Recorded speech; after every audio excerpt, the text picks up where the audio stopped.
Hi guys, welcome back to the Gist with Tammy. So today we're going to be talking about your conflict language, right?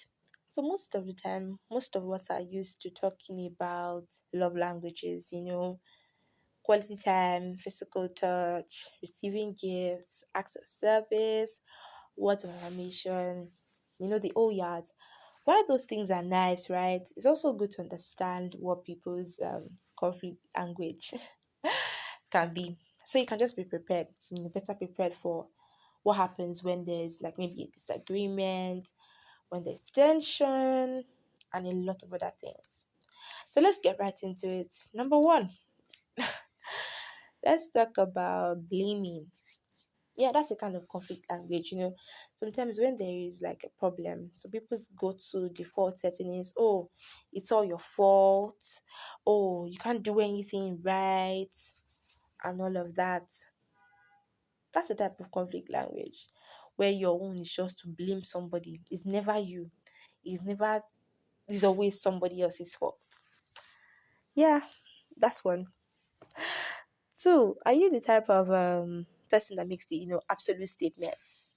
You make absolute statements like you never listen. Everybody knows you are wrong. How is everybody knowing that person is wrong? It's just two people that are having this disagreement, and suddenly everybody knows that you are wrong. You need to check it.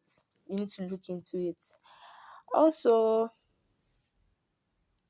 dismissing or just minimizing what people are saying. So this one is really, most people are really really guilty of this one. It's very very annoying. Saying things like, oh no, you're overreacting. No, no, no, no, you're too sensitive. No, it's not a big deal, you should get over it. You can't call somebody out and expect to control how they react towards it. Expect to curtail their feelings about what you have done. It's just wrong. It's wrong.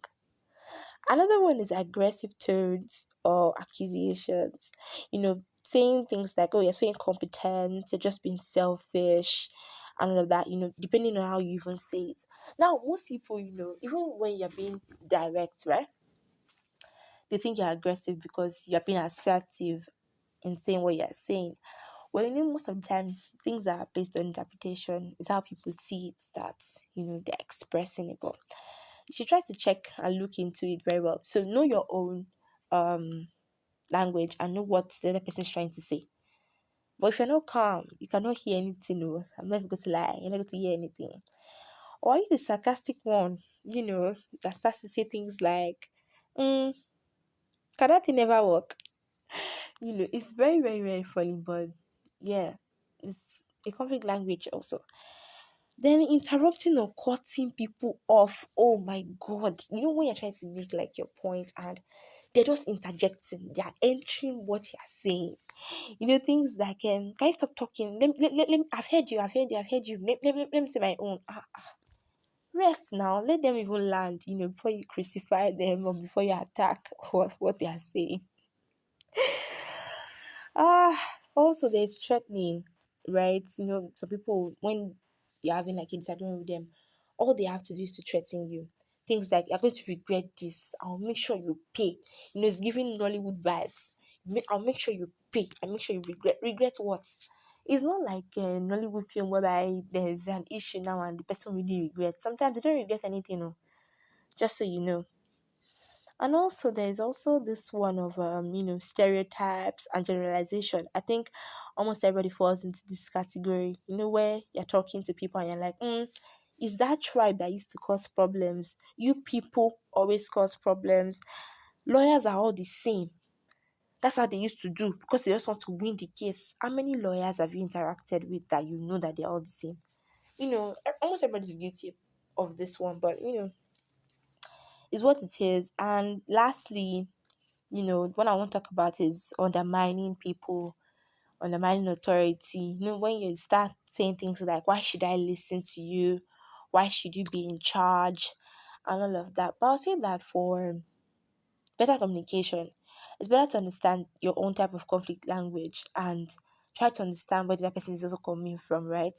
It doesn't have to be very bloody, it doesn't have to be very dirty when you're having a disagreement. You can't agree with people all the time, but try to understand where they are coming from And they should try to understand where you're coming from too, so that it doesn't, result in blows and all of that. So let's see.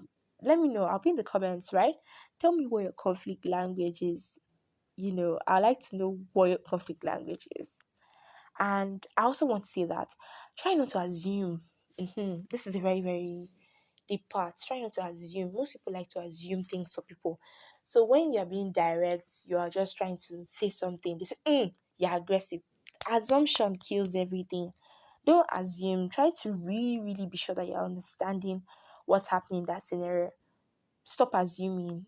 It makes people you just somehow assumption spoils things. Find out. Try to find out properly. That's all I'll say. So I'll be in the comments. Tell me your conflict language, right? All right. Bye.